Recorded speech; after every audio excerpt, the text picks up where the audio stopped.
Benedicto XVI ha estado en Loreto, Italia, se ha reunido con más de 500,000 de jóvenes. Le entregamos hoy la crónica de ese viaje apostólico. En la mesa platicaré con Rodrigo Olivera Díaz sobre la independencia de México, qué vínculos tuvo con la fe, porque es un movimiento bélico rodeado de mucha presencia religiosa, incluyendo la figura de la Virgen de Guadalupe en el estandarte que usaran Miguel Hidalgo y también Morelos y Pavón. Y hablaremos sobre la figura del Papa Pío XII también. ¿Salvó verdaderamente a los judíos o hizo menos de lo que debió haber hecho? Esto y más hoy en El Pulso de la Fe. Acompáñenme para tratar estos temas.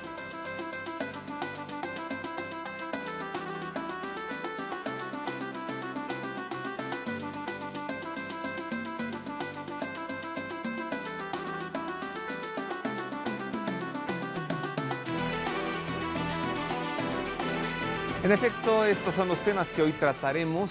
Además, pues a todos mis paisanos, los mexicanos, desde aquí un saludo afectuoso. A nombre de mis compañeros, la producción y el staff técnico de Proyecto 40, ya que hoy celebramos la independencia de México. Somos mexicanos de una nación libre y soberana, gracias a los héroes que nos dieron patria. Así que les saludo con afecto en este domingo 16 de septiembre. Gracias por el favor de su atención. El tema central será revisar precisamente los acontecimientos de la gesta de independencia en estos temas tan curiosos, tan cercanos a la fe. Tanto Miguel Hidalgo y Costilla como Morelos eran presbíteros de la iglesia. Ambos usaron como bandera o como estandarte la imagen de la Virgen de Guadalupe que hoy nos acompaña. La independencia de México se dio en el momento en el que era necesario, aparentemente, independizarse de la corona española, una nación católica que mantenía en la Nueva España una religión oficial que era la católica. Así que de estos temas y más platicaré hoy con el licenciado Rodrigo Olivera Díaz, analista político, analista de temas internacionales, historiador, periodista y comentarista. Estará conmigo en esta mesa para hablar sobre ello. Empecemos con el tema fuerte, un tema que lleva más de 50 años en la mesa, con referencia al Papa Pío XII, al Papa Eugenio Pacelli. La pregunta de estos más de 50, ya más de 60 años, ¿el Papa Pío XII ayudó a los judíos durante el nazismo, sí o no? Resulta que se ha presentado la última investigación, un trabajo profundo, analítico, histórico, de la hermana Margarita, una religiosa norteamericana, que nos presenta ese libro que así se llama, ¿Ayudó el Papa Pío XII a los judíos? Esta es la nota y escuche usted de viva voz a la autora de este libro, de esta investigación, comentándola. Un compendio de 10 libros y también la culminación de una larga y convencida apología, que condensa en un ágil libro de 100 páginas los numerosos años que han pasado escribiendo en defensa, con documentos en la mano, de la memoria y de la obra del Papa Pacelli. Un volumen cuyo título es una pregunta: ¿ayudó el Papa Pío XII a los judíos? Y que expone las 10 preguntas más recurrentes sobre la figura del pontífice romano, respondiéndolas rápidamente en 10 respuestas que llegan por distintos caminos a la misma inquebrantable convicción. Sí, Pío XII ayudó a los judíos y fue verdadera y profundamente un justo amable. La autora del libro es una anciana y vivaz religiosa italoamericana de Nueva Jersey, la hermana Margarita Marchione del Instituto de las Maestras Pías Filipinas, que dice de sí misma: hoy pocas de las personas que escriben sobre Pío XII lo hacen con neutralidad, pero yo soy una excepción. Lo que digo es esto: Pío XII ayudó a los judíos de muchas maneras, salvó a más de 800,000 judíos, y esto es un hecho histórico, pero naturalmente, él no salió a los caminos para llamar a los judíos al Vaticano, tuvo la ayuda de toda la Iglesia, por todo el mundo. Los nuncios en todos los lugares ayudaron a salvar a estos judíos. Solo en Roma se salvaron 5,000 durante el periodo de la ocupación nazi de la ciudad. 5,000 judíos estuvieron escondidos en los conventos y los monasterios. ¿Por qué? Porque el Papa dio la orden. Las monjas no habían podido abrir el convento e invitarles a vivir con ellas. por motivo de la clausura impuesta en aquel tiempo, pero Pío XII dio la orden de abrir las puertas. Un punto tras otro, la hermana Margherita Marchione aclara muchas de las cuestiones que han nutrido a lo largo del tiempo la presunta leyenda negra que se urdió alrededor del Papa Pacelli, especialmente después de la guerra. La religiosa sustancialmente afirma que Pío XII merece figurar como justo entre las naciones en el Museo del Holocausto del Yad Vashem, y cita en su apoyo algunos de los numerosísimos testimonios de los supervivientes de la Shoah. Pero no solo de ellos. Hay muchos documentos en los que los mismos nazis dicen que el Papa era un amigo de los judíos y que ayudaba a los judíos, y los nazis se resentían por eso. También los periódicos de la época, por ejemplo, el New York Times, hablaba siempre de ello. Los nazis, cada vez que el Papa hablaba de los judíos, se ponían muy inquietos. El Papa era el enemigo número uno de Hitler. Que Pío XII parlava en defensa degli ebrei. Pues ahí está este último trabajo de investigación en torno a la figura del Papa Pío XII, Eugenio Pacelli, y su intervención durante la Segunda Guerra Mundial para ayudar a los judíos durante la persecución de los nazis. Cuando Alemania invadió Italia, pues el Papa Pacelli pudo hacer lo que pudo hacer. Usted ha visto el testimonio, que le aseguro, esta investigación no pone fin a estas conjeturas. Es un asunto que prevalecerá todavía durante muchos años, pues hay algunas voces dentro del judaísmo que reconocen abiertamente la intervención del Papa, pero hay otras voces también dentro del judaísmo que dicen que no, que el Papa no hizo lo que debió haber hecho. En fin, en otro tema y en más información vaticana, le platico que el movimiento Scout ha cumplido ya 100 años de existir. Hicieron su gran jamboree, pero de allí surgió una voz que dice: muchas de las personas han encontrado su vida religiosa, su religión, su espiritualidad, precisamente a partir del movimiento Scout.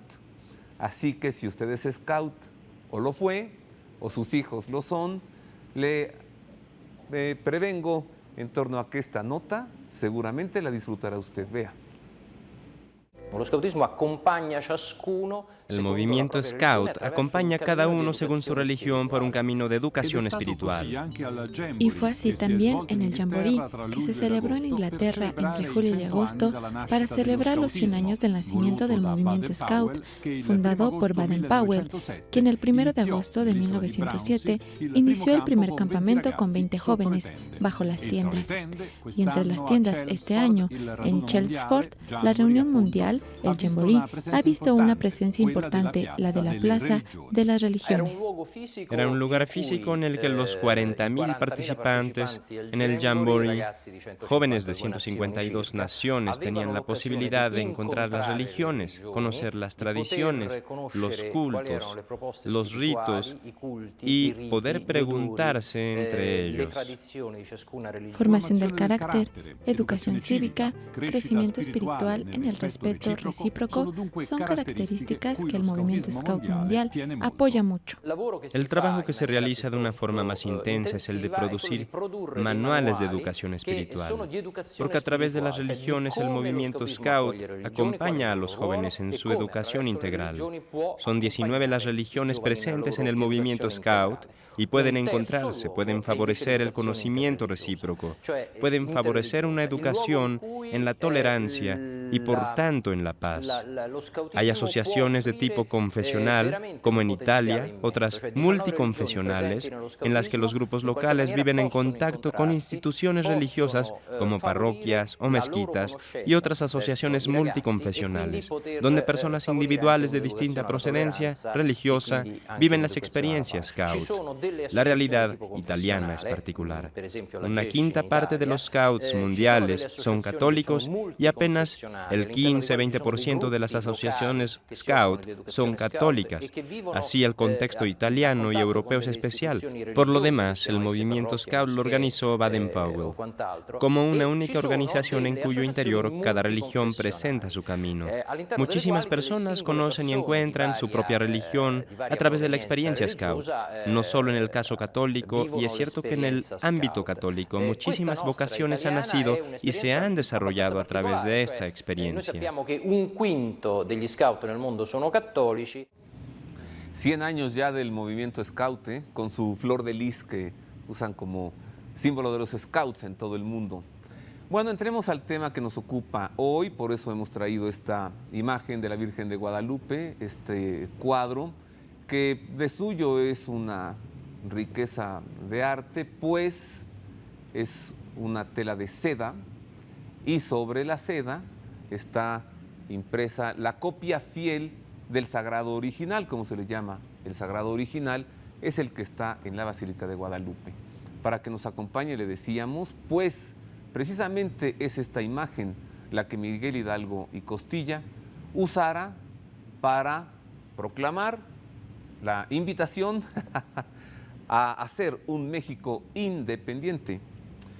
Recibo con afecto para hablar de este tema al licenciado Rodrigo Olivera Díaz, analista político, analista de temas internacionales, escritor, periodista y quien fuera también asesor de Presidencia de la República en el sexenio de Vicente Fox. Rodrigo, bienvenido. Gracias, Roberto, igualmente. Un gusto estar aquí contigo nuevamente. Pues un gusto para mí que estés nuevamente. Gracias, Rodrigo. Mira, se podrá alguien preguntar, ¿y por qué hablan de la independencia en un programa que mide o relata el pulso de la fe? Pues porque Morelos e Hidalgo eran presbíteros de la Iglesia Católica, porque la corona española era católica, porque la corona española decía que en México tenía que haber una religión oficial, la católica, por la Virgen de Guadalupe como estandarte. Y luego, a ver, para abrir boca así suavecito, ahí te voy, mucha masonería en medio, ¿sí o no? Sí, pero mira, ¿sí? yo creo que lo más interesante de lo que acabas de mencionar es que la religión en México ha sido un factor vertebrador fundamental de la nacionalidad mexicana durante la colonia, durante la independencia y luego en el México independiente, incluso hasta nuestros días. Ahorita vamos a ver por Rodrigo, ¿y antes de los españoles México era teocéntrico? Bueno, en ese sentido, claro. O sea, una nación con mucha religiosidad, ¿no? Exactamente, ¿no? Así que entonces no debe extrañarnos mucho que dos sacerdotes como Miguel Hidalgo Costilla y Morelos y Pavón, en sus luchas hayan usado el estandarte de la Virgen para motivar a los mexicanos que lo siguieran. Te voy a dar un contexto para explicar un poco más. Acuérdate que allá por 1800, desde antes, de 1789, con la Revolución Francesa, comenzó una época de anticlericalismo en Francia y que amenazaba irradiarse a otros países cercanos como España, como Italia. ¿Sí? ¿Un anticlericalismo de origen masón, Rodrigo? Sí, claro. Totalmente. Sí, claro. Entonces, esa masonería que se gestaba en Francia y en Inglaterra, ¿viene a México? ¿Viene a México? ¿Y ¿verdad? provoca la independencia? No es por ahí, según yo. No, más bien la inquietud religiosa que tuvo Hidalgo, entre otras cosas, fue que España, como tú decías, era de religión católica oficialmente, pero al ser invadida por los franceses, que obligaron a abdicar al rey Carlos IV y a su hijo Fernando VII, que era el príncipe heredero, tuvieron miedo de que esa ola de irreligiosidad o antirreligiosidad que traían los franceses, que traía Napoleón Bonaparte en sus ejércitos, fuera a fastidiar las instituciones católicas de España y las instituciones católicas en las colonias de América. Entonces, por eso creo yo que Hidalgo se lanza a la lucha de la independencia gritando «Viva la religión, viva la Virgen de Guadalupe, viva Fernando VII y muere el mal gobierno». ¿Sí? Sí, no era nada más porque era sacerdote, desde luego era sacerdote y estaba en contacto con su feligresía, era un párroco muy activo, muy culto, por cierto, hablaba varios idiomas y leía autores franceses. Entonces, Hidalgo se nutrió de las ideas de la Ilustración francesa influido también por la educación jesuítica que tuvo en un tiempo, de tal manera que su liberalismo político, ¿sí?, no rompió con la religión católica que él mismo practicaba a su manera, sino que la engarzó, la hizo una mancuerna política interesante, libertad y religión, libertad y Virgen de Guadalupe, porque la Virgen de Guadalupe pues ha sido una realidad y un símbolo poderosísimo a lo largo de nuestra historia, desde los primeros años de la conquista, de la colonización, desde que la Virgen se le apareció a Juan Diego, ha venido significando muchísimo para los mexicanos, creyentes y no creyentes, porque se dice que hasta los ateos en México son guadalupanos. Sí, bueno, algunos ateos dicen, yo no creo en Dios, pero soy guadalupano, ¿no? Un sincretismo extraño.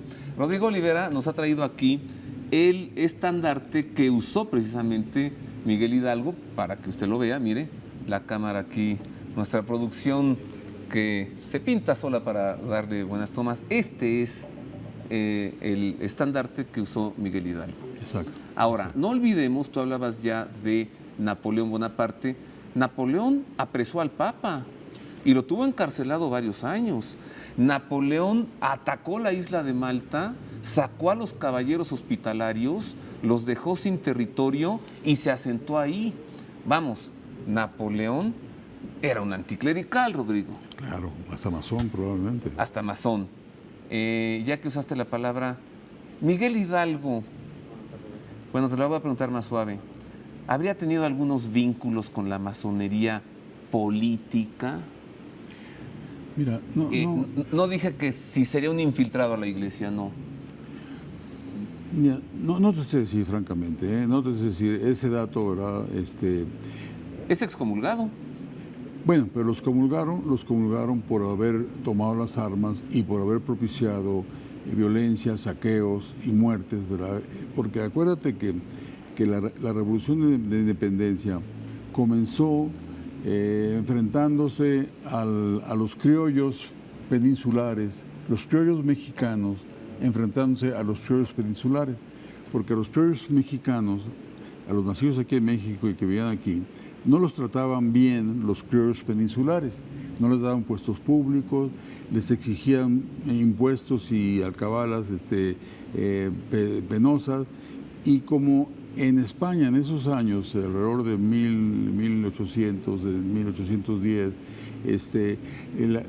1808, 9, 10 y 11, estaba en muy malas condiciones. Con la invasión francesa, el gobierno español prácticamente desapareció. Hasta Napoleón puso a uno de sus sobrinos, a José Bonaparte, como gobernante de España. Pepe Botella. El famoso Pepe Botella. O el Pepino, también decían. Sí, ¿verdad? Y entonces eso hizo que se hiciera un vacío de poder en España que alarmó a los criollos mexicanos, y entonces ellos dijeron, ahora es nuestra oportunidad de independizarnos. Y si tú te fijas y analizas, las primeras conspiraciones que hubo en Querétaro, en Guanajuato, el mismo México, eran hechas por criollos, hijos de españoles. Entonces, estaban deseosos de liberarse de la férula o de la dependencia de la corona española. Pero había diferencias de criterio, como siempre pasa. Unos querían que fuera pacíficamente la cosa, con soluciones políticas, creando juntas provinciales, locales, y otros se les salió de la mano y se fueron por la violencia. Al mismo Hidalgo se le escapó de las manos la violencia de las masas. Cuando tomaron Guanajuato, después de la Verónica Granadita, fue un saqueo espantoso, una matazón terrible de soldados y civiles, y entonces comenzó a darse una discrepancia entre Allende y Hidalgo en torno a la finalidad de la revolución. Los dos querían la independencia, pero Allende la quería con soluciones pacíficas, políticas, y Allende, Hidalgo también, pero al convertirse esa conspiración política en una revolución social, porque se sumaron campesinos, se sumaron indígenas, se sumaron obreros, los pocos que había en aquel entonces, ¿verdad? Se hizo revolución social, ¿sí? Y entonces se salió de control la cosa. Y como todavía no había perdido España el control sobre México, pues la guerra, la parte militar, la perdieron esos primeros insurgentes, a grado tal que los agarraron presos y los mataron, ¿verdad? Bueno, entonces tocas un tema que nos da pie para lo siguiente, mira. La independencia la concreta Agustín de Iturbide. Así es. Se proclama emperador, se dice católico y termina muy mal. Pero además, querido Rodrigo, querido público, párese usted en Guanajuato, recorre la carretera 1 hora y llega a Dolores. Y en Dolores, ahí está la iglesia, pues es un monumento nacional, en donde se dice que Miguel Hidalgo dio el grito de independencia. Está incluso una línea incrustada en la piedra del suelo, ¿no?, marcando el lugar. Pero entra a la iglesia y sorpréndase con todos los símbolos masónicos que hay adentro. Hago una pausa, regreso con esto y también regreso para saber por qué Agustín de Iturbide se proclama emperador y por qué, habiendo concretado la independencia años después, acaba tan mal. Y sus restos, los restos de Agustín de Iturbide, están en una capilla de la Catedral Primada Metropolitana de México.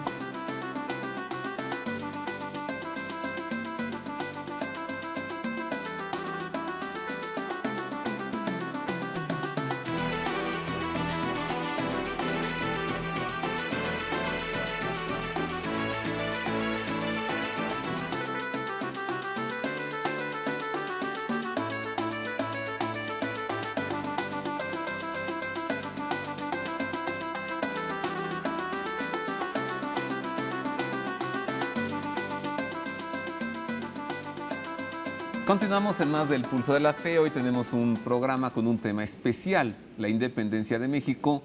Pues hemos corrido con la grata fortuna de que este programa salga al aire precisamente hoy, en esta fecha tan significativa para México y para todos los mexicanos que estamos orgullosos de serlo, el 16 de septiembre.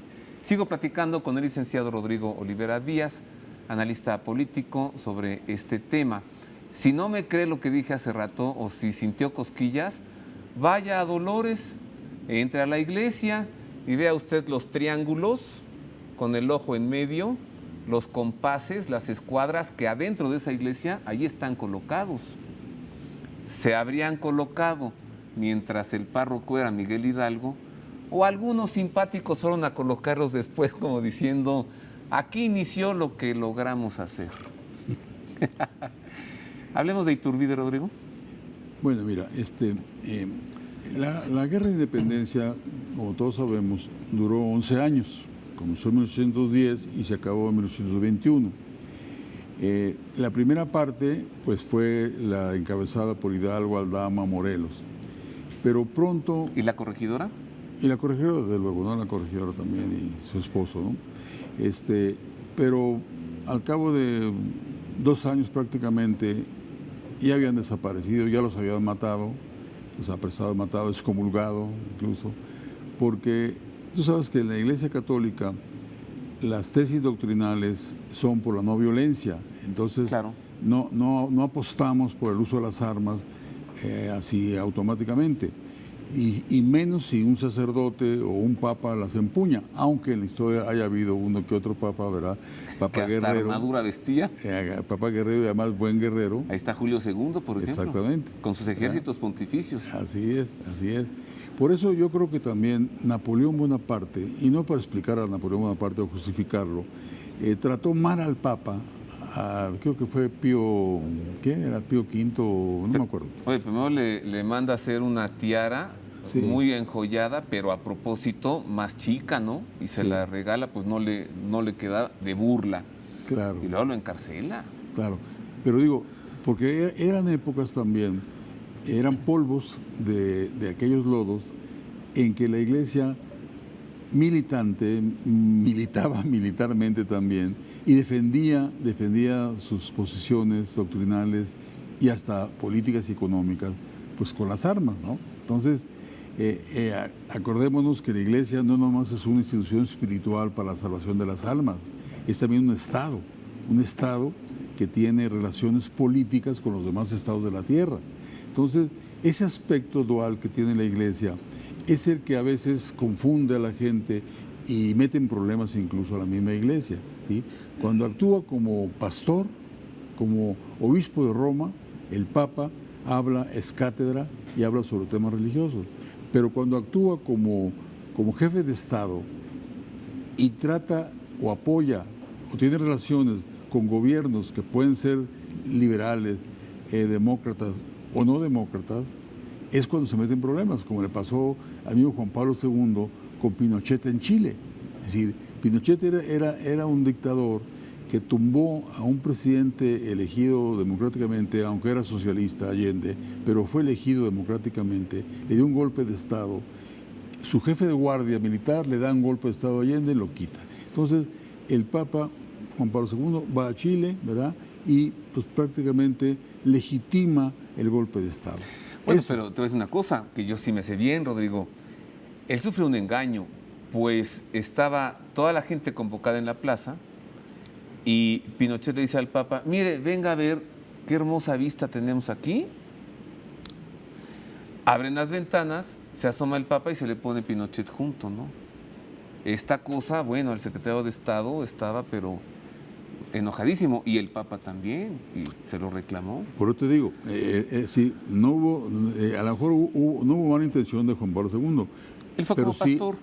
Pero exactamente, entró como pastor, pero Pinochet le politiza la visita, la asomada al balcón, y entonces parece ante la historia, y ante las izquierdas latinoamericanas y ante las derechas también, que el Papa simpatizaba o apoyaba a Pinochet, como también se dio el caso de que la Iglesia en España apoyó a Franco, bendijo cañones en la guerra civil contra los comunistas de España.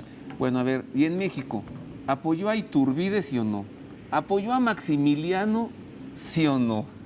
También, ¿verdad? También. Y luego Maximiliano era un masón, ¿sí o no?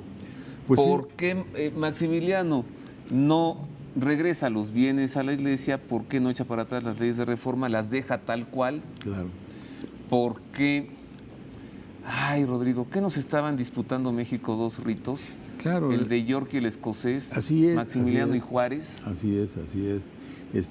Pero también, mira, si tuviéramos esto, que tienes razón, en el contexto histórico, mira, en la historia no se dan los hechos aislados, se dan dentro de periodos largos de tiempo, ¿sí?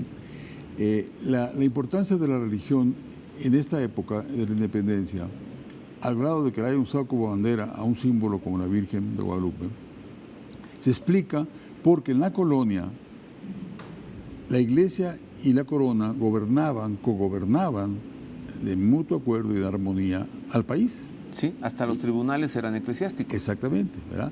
Y entonces la religión permeaba todas las instituciones sociales del país.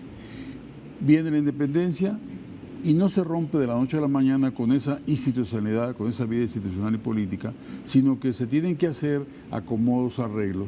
Entonces, el mismo Iturbide era un militar realista que había combatido a los insurgentes, ¿sí? Pero cuando avanzan los años de la guerra de independencia, se mueren los primeros, quedan Nicolás Bravo, López Rayón, ya se había dado la constitución de Apatzingán, ya había aparecido los sentimientos de la nación de Morelos. O sea, cuando ya había habido conatos de crear una constitución para la América mexicana, ¿sí? Entonces, como que había que conciliar intereses de criollos peninsulares con criollos mexicanos. Porque también en esto de la independencia, como en muchos movimientos sociales, hay luchas políticas, luchas por el poder, ¿sí? Unos quieren tener el poder y otros no se dejan, no lo quieren perder, ¿sí? Y lo vemos hoy en día. Hoy en día en México estamos viviendo unas luchas de poder feroces, ¿no? Feroces. Ojalá no se calienten las cosas al grado que de las explosiones de Pemex no se vayan a generalizar en el país a otras Ay, instituciones, Rodrigo. ¿verdad? Ojalá, ¿no? Pero por eso digo que hay que ver la historia con ojos amplios. Me permití traer este cuadernillo Qué útiles son estos, ¿verdad? Cronología de la historia de México, porque en pocas páginas en este tríptico, los jóvenes, los adultos, pueden darse una paseada rápida, a ojo de pájaro, ¿verdad? Por años de los principales cronología. hechos, los principales hechos históricos de este país, ¿no? También muy recomendable ese pequeño librito que se llama Historia Mínima de México. Ah, sí, del Colegio de México, claro. Aquí está doña Josefa Ortiz de Domínguez, que a mí me contaron una cosa en Querétaro, Rodrigo. Los queretanos, ¿eh? Ya ves que allá todo se llama La Corregidora. Sí. La avenida de La Corregidora, el estado de La Corregidora, la plaza de La Corregidora, el teatro de La Corregidora. Pues me dijeron allí que el corregidor realmente la había encerrado, no porque hubiese descubierto que había una conspiración, sino porque había descubierto alguna otra cosa en la corregidora que, dicen los queretanos, era muy guapa y el corregidor ya estaba grande. Entonces descubre allí una y la encierra, ¿no? Un triángulo. Sí, y entonces ella manda una nota diciendo: nos han descubierto. Esto dicen los queretanos, Rodrigo, no yo. Nos han descubierto. Van corriendo, se la entregan a Hidalgo. No, bueno, yo mejor no digo nombres. A quien seguramente o a quien posiblemente se le descubrió. Y entonces que tenía la mente puesta en otras cosas, ¿no? Entonces, nos descubrieron a ti y a mí, dice, han descubierto la conspiración. Iniciemos la independencia. Me lo dijeron en Querétaro. Y me dijeron también que Miguel Hidalgo no era tan viejito y tan calvito como lo representan, pero es que es para darle un aire de padre de la patria. Lo que sucede con la corregidora, que era bastante guapa, pero pues le ponen más años, le peinan un chongo y entonces pues madre de la patria. En Querétaro dicen otras cosas, ¿tú qué sabes? Mira, en toda historia nacional hay entretelones, hay recovecos. Y leyendas. ¿Verdad? Y los enemigos inventan una cosa de los otros y así, ¿no? Sí. Hay un libro por ahí que acaba de salir que habla de eso, ¿no? De los mitos y leyendas alrededor de la historia de México, sí. Y repasa toda la historia y va diciendo qué es verdad según la historia oficial y qué en realidad pasó. Así que tú sabes que la historia la escriben los vencedores, sí. Hasta ahora se ha sido, ¿no? Esperemos que el panismo, ¿verdad?, si sigue vencedor en el gobierno, si no lo derrocan, puede escribir una historia más objetiva, ¿no? Ajá. No a la manera de los priistas, sino una historia más objetiva, ¿no? Porque efectivamente, ¿no? Incluso como hay un programa de televisión también, que así como hay un México público, hay un México confidencial. Jorge Fernández Menéndez tiene un programa que se llama México Confidencial, en las noches, todos los días, ¿sí? Y descubre entre telones de la vida política del país actualmente, y le llama México Confidencial. Pues mira, sin ser este programa un México Confidencial, yo debo decir otra cosa, mi querido público. Váyase por Paseo de la Reforma y vea usted todas las estatuas que sobre pequeñas columnas están a lo largo del Paseo de la Reforma. Y no se necesita ser un gran observador para darse cuenta que todos los personajes mantienen una misma postura. A ver, hasta me voy a poner de pie. ¿Tú no has notado esto? Esto sí lo has de saber. A ver, ¿no están todos así? Con la mano metida abajo del cinturón, el dedo pulgar adentro y una actitud así. Y entonces uno se pregunta, ¿por qué todos están igual? ¿Por qué todos tienen este gesto? Creo que con la izquierda. Y una cosa así. Bueno, porque esto significa filiación masónica. Ahora vea usted a los personajes norteamericanos, los de Estados Unidos, lo mismo. Y vea usted de pronto a personajes del México independiente, ya no de la Reforma, con la misma postura. No se necesita ser un gran observador para preguntarse qué se traían estos. Y luego, ¿es cierto que Miguel Hidalgo tenía hijos y muchas concubinas? Entonces parece que no era un señor cura así muy pastor de sus parroquianos. Mira, eso se dice, ¿verdad? Y si hay pruebas, pues hay que documentarlas. Yo creo que efectivamente, lo que te digo, en la historia nuestra hay mucha tela donde cortar para ubicarse realmente, ¿no? Tú abriste el programa sintiéndote orgulloso de ser mexicano, claro, y dijiste gracias a los padres que nos dieron patria. Entonces, si Hidalgo, siendo un hombre pecador, vamos a decir, siendo un hombre con defectos graves y a lo mejor masón, dio su vida por nuestra independencia, pues habrá que agradecérselo también, con la salvaguardia de que tuvo sus bemoles, ¿no? O sea, ¿este fin, lo que vivimos hoy, justifica los medios? No se trata de eso, no se trata de eso. No, hay quien dice que la guerra de independencia fue un error político, un error histórico, ¿sí? Que no debió haberse hecho así, porque nos independizamos de la corona, pero caímos en las garras de los Estados Unidos, ajá, precisamente por la influencia de la masonería. ¿No fue entonces, querido Rodrigo, esta gran independencia la parte inicial para eso? Pues a lo mejor así fue. Yo creo que se puede leer así. A ver, tú acabas de decir, caímos en las garras de los Estados Unidos. Esto nos lleva a Benito Juárez, pues sí, que le abrió las puertas de la frontera al ejército estadounidense y los metió al país, ¿o no? Sí. En tanto que Maximiliano metió al ejército francés. Hago una pausa, regreso y dejo la pregunta aquí. ¿Qué no estuvo México disputado por dos ritos masónicos, uno el escocés y otro el de York, uno con Maximiliano y otro con Juárez? ¿Qué no fusiló Juárez a Maximiliano y en donde algunos masones dicen un hermano masón mató a otro hermano masón, cosa que no se da? Vuelvo con esto y vuelvo con más de este México independiente.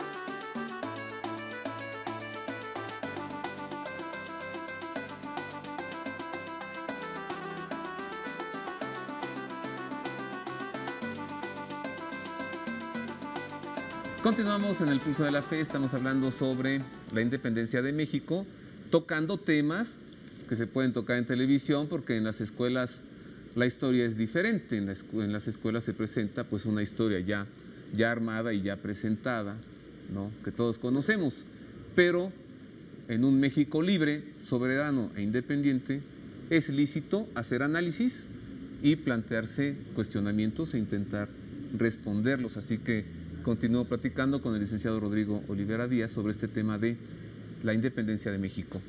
Entonces, se concreta, decía Rodrigo, ¿cuántos años después? 11 años después. En la figura de don Agustín de Iturbide. ¿Cómo llega Agustín de Iturbide? ¿Cómo se hace del poder y cómo se proclama emperador? Mira, los insurgentes que iniciaron la guerra fueron perdiendo influencia e incluso poder, de tal manera que se da la paradoja de que un soldado realista que persiguió a los insurgentes y combatió con ellos, aparece para buscar también la independencia de México, a su manera y con su masonería atrás, si tú quieres. También. ¿Verdad? Y entonces, ¿verdad?, se presentan como una figura conciliadora y, no sé si mañosamente o gratuitamente, se proclama la religión católica como en el plan de Ayala, en el plan de Iguala, la religión católica como la única oficial. Iturbide. Le confirma el statu quo a la Iglesia Católica con sus bienes y fueros, ¿sí? O sea, el hombre, después de ver la guerra que hubo, los años de guerra, de destrucción, etcétera, dice, bueno, vamos a hacer la paz. Entonces se le ocurre, ¿verdad?, hacer una conciliación entre criollos peninsulares y criollos mexicanos. Y usa la iglesia, usa el ejército y sale el famoso ejército trigarante. ¿Te acuerdas de que? Claro, y los chiles en nogada, según dicen las monjas clarisas de Puebla. Pero lo interesante de la bandera trigarante era que el blanco representaba la religión, el verde la independencia y el rojo la unión de las fuerzas sociales que estaban en disputa, ¿sí? Entonces, por eso de ahí surge la bandera, y aquí también está la bandera la bandera que usó este hombre, ¿verdad? La del ejército trigarante. La del ejército trigarante, sí. Y aquí está. La estás encontrando. Aquí está. Ajá. Aquí está la bandera del Entonces, ejército trigarante. la bandera del ejército trigarante, oye, con las 3 estrellas que supongo son las 3 garantías. Sí, exactamente. Pero ahí todavía no aparecían los colores verde, blanco y colorado. Eran franjas diagonales y luego ya las pusieron verticales. Pero sí la idea de religión, independencia y unión. Entonces, eso hace que se consume las luchas de independencia en torno a esa figura. Y para mi gusto, el haber concluido la guerra así, con la presencia de Iturbide, hizo que las metas sociales de Hidalgo y Morelos, que tenían dentro de su mezcla de ilustración francesa, tenían dosis de cristianismo por el apoyo a los pobres. Acuérdate que Morelos, en su declaración de los sentimientos de la nación, dice que habría que establecer un orden social y político que atemperara la opulencia y que atemperara la desigualdad. Es una idea muy interesante, ¿verdad?, de Morelos, de quitarle el predominio de los ricos, del dinero, y quitar la desigualdad de los pobres, ¿sí? Pero lo hace no con enfoques marxistas, porque Marx no existía todavía, no había lucha de clases en ese sentido, políticamente hablando, sino que es una idea cristiana. Tú sabes que el cristianismo, desde Jesús para acá, siempre ha estado a favor de los pobres, ¿sí? Es decir, era una idea caritativa, no socialista. No socialista, exactamente. Pero al final de la independencia, pues esas cosas sociales se olvidaron y se confirmó el statu quo de los liberales y los conservadores en México. Y eso dio pie a que todo el siglo XIX estuviera lleno de broncas internas de unos y otros. Yo tengo 2 minutos más. A ver, si Iturbide hizo lo que nos acabas de decir, esto da respuesta a la pregunta de hace rato de por qué sus restos están en una capilla en la Catedral Primada Metropolitana de la Arquidiócesis de México. Si usted no me cree, nomás vaya ahí está. Son 7 capillas de un lado, 7 del otro, y en una del lado izquierdo, ahí están los restos del emperador Iturbide. Pero si hizo lo que hizo, como nos dices, ¿cómo fue su caída? Bueno, porque a muchos no les gustó lo que acabas de decir. Exactamente. ¿Sí? Porque ya había intereses creados de unos y otros. Quítate tú para ponerme yo. Analiza el siglo XIX. El siglo XIX es una desgracia para México. Es una desgracia. Muchos de los males que tenemos hoy en día son herencia del siglo XIX, ¿sí? Esas pugnas entre centralismo y federalismo, por ejemplo. ¿Qué tal? Unos querían un gobierno central y otros un gobierno federal, descentralizado. La silla presidencial parecía de día de campo, ¿no? Santana no iba y venía a la presidencia, ¿sí? Y en esas luchas políticas internas vienen las intervenciones extranjeras, la invasión de Estados Unidos en el 47, los franceses también. ¿Por qué? Porque desde Europa se pugnaba o se peleaba por el predominio de España en América, ¿sí? Ay, Rodrigo, ¿por qué contigo la cosa se pone buena al final?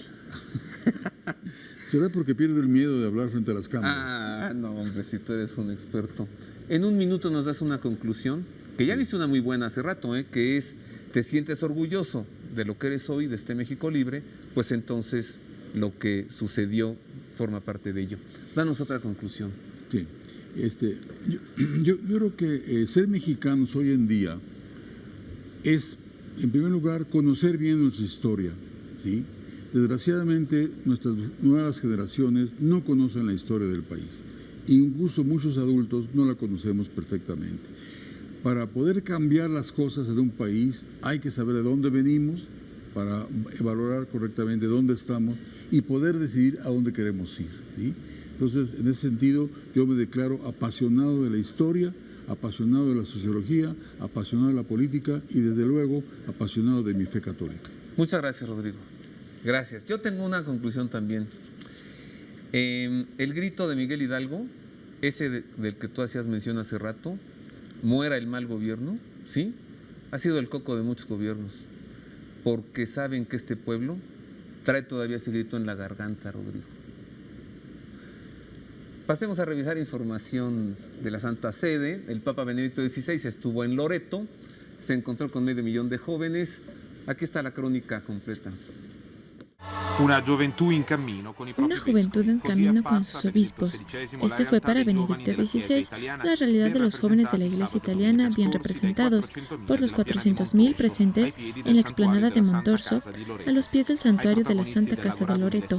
El Papa recordó a los protagonistas del Ágora 2007, primera etapa de un camino trienal para preparar a los jóvenes para la misión que el Espíritu Santo está con ustedes y no los abandona nunca.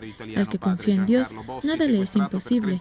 Lo sabe también perfectamente el misionero italiano Padre Giancarlo Bossi, secuestrado en Filipinas durante 39 días, que llevó su testimonio al Ágora y al que Benedicto XVI le dio las gracias como a todos los que arriesgan su existencia por Cristo en las fronteras de la evangelización. Y el Papa recordó también a los jóvenes de las periferias de las grandes ciudades italianas que aportaron su testimonio de una fe vivida en la frontera, entre 1000 dificultades y desilusiones. A muchos de nosotros, los jóvenes de periferia, nos falta un centro, un lugar o personas capaces de darnos identidad, santidad. ¿Hay algo o alguien para lo que podemos llegar a ser importantes? ¿Cómo es posible esperar cuando la realidad niega cualquier sueño de felicidad, cualquier proyecto de vida? Nazaret era periferia, una ciudad desconocida, y precisamente aquella realidad fue el centro que cambió el mundo. Y también así nosotros tenemos que formar centros de fe, de esperanza, de amor y de solidaridad, de sentido de la justicia y de la legalidad de cooperación. Solo así puede sobrevivir la sociedad moderna. Les animo y les invito a confiar en Cristo, a confiar en Dios, a que estén en la gran compañía de los santos y sigan adelante cambiando el mundo, creando centros en la periferia para que realmente se haga visible y real la esperanza de todos y que cada cual pueda decir: soy importante en la totalidad de la historia. El Señor nos ayudará. No es fácil hablar de Dios con mis amigos. Muchos de ellos ven a la iglesia como una realidad que juzga a los jóvenes, que se oponen a sus deseos de felicidad y de amor. Tenemos que intentar que vean la iglesia viva, no esta iglesia de un centro de poder en la iglesia, con estas etiquetas, sino las comunidades de acompañamiento en las que nace la alegría de vivir, a pesar de todos los problemas de la vida, que son para todos. Cristo ha venido para crear una red de comunión en el mundo, en la que todos juntos podamos llevarnos el uno al otro y así ayudarnos a encontrar juntos el camino de la vida y comprender que los mandamientos de Dios no son limitaciones de nuestra libertad, sino los caminos que llevan al otro, a la plenitud de la vida. Tras la entrada en la explanada de Montorso de la imagen de la Virgen de Loreto, llevada en procesión desde la Santa Casa, el Papa volvió a aclarar el mensaje de Cristo para quien, como los jóvenes, pide al Señor el don de una vida plena y feliz, una vida rica de sentido, una vida auténtica. No tengan temor. Cristo puede colmar las más íntimas aspiraciones de su corazón. Cada uno de ustedes, añadió Benedicto XVI, puede hacer grandes cosas si sigue unido a Cristo. Su madre, además, indica a los jóvenes el camino para realizar el sueño de un amor que dé sentido pleno al propio futuro, como el de un matrimonio y la formación de una familia, de un sí para toda la vida, un sueño que, admitió el Papa, en la actualidad es cada vez más difícil de realizar. ¿Cuántas familias se hacen pedazos? ¿Cuántos jóvenes, también entre ustedes, han visto la separación y el divorcio de sus padres? A los que se encuentran en situaciones tan delicadas y complejas, quisiera decirles esta tarde, la Madre de Dios, la comunidad de los creyentes, el Papa, están con ustedes y rezan para que la crisis que marca a las familias de nuestro tiempo no se convierta en un fracaso irreversible. Tras su primer encuentro con los jóvenes de Montorso, Benedicto XVI llevó esta oración por las familias cristianas y por la fidelidad en el compromiso de amor asumido en el matrimonio a la Santa Casa de Nazaret, cuyas paredes, según la tradición, fueron traídas aquí, a Loreto. María, Virgen del Magnificat, ayúdanos a llevar la alegría al mundo y, como en Caná, anima a todos los jóvenes comprometidos en el servicio a sus hermanos a hacer solo lo que Jesús diga. El Papa volvió a estar entre los jóvenes del Ágora, que entre tanto habían llegado a más de 500.000 para la celebración eucarística conclusiva. En su homilía, el Papa entregó a los jóvenes el mensaje más importante. No sigan el camino del orgullo, sino el de la humildad. Vayan contracorriente. No escuchen las voces interesadas y persuasivas que hoy propagan desde muchos lugares modelos de vida marcados por la arrogancia y la violencia, por la prepotencia y el éxito a cualquier precio, al aparentar y al tener, en detrimento del ser. No tengan miedo, queridos amigos, de preferir los caminos alternativos que señala el amor verdadero. Un estilo de vida sobrio y solidario. Relaciones afectivas sinceras y puras. Un trabajo honesto en el estudio y en la vida laboral. El interés profundo por el bien común. No tengan miedo de parecer diferentes, ni de ser criticados por lo que puede parecer de perdedores o de pasados de moda. Ahí está la crónica del viaje apostólico de Benedicto XVI a Loreto, Italia. Y enseguida le entrego el editorial semanal del padre Federico Lombardi, director de la Sala de Prensa de la Santa Sede, que nos habla sobre su viaje próximo a Mariazell, el santuario de Mariazell, en Australia. El viaje del Papa a Austria ha sido una peregrinación al santuario mariano de Mariazell, muy querido para los pueblos de Europa Central. Austria es un país bastante cercano cultural e históricamente a Baviera, patria de Benedicto XVI, un país en cuyas fronteras vivió en los años de su infancia y, como ha dicho él mismo muchas veces, donde se siente en casa. Se ha tenido, pues, una comunicación intensa y espontánea entre el Papa y los fieles, una sintonía en la expresión de una tradición religiosa profunda que ha sido capaz de expresarse en las maneras más altas de la cultura y el arte, especialmente de la música. Pero en el mundo de hoy ningún país está aislado. El Papa ha entregado mensajes de valor universal sobre la vida cristiana en la sociedad secularizada de hoy, en particular sobre el valor del domingo, Día del Señor, y sobre el trabajo de las comunidades parroquiales. En una ciudad famosa por su papel de lugar de encuentro entre este y oeste, entre norte y sur, como lo es Viena, no faltaron los mensajes a favor de la paz entre los pueblos y las culturas, a favor del trabajo solidario de todos en la construcción común de la sociedad.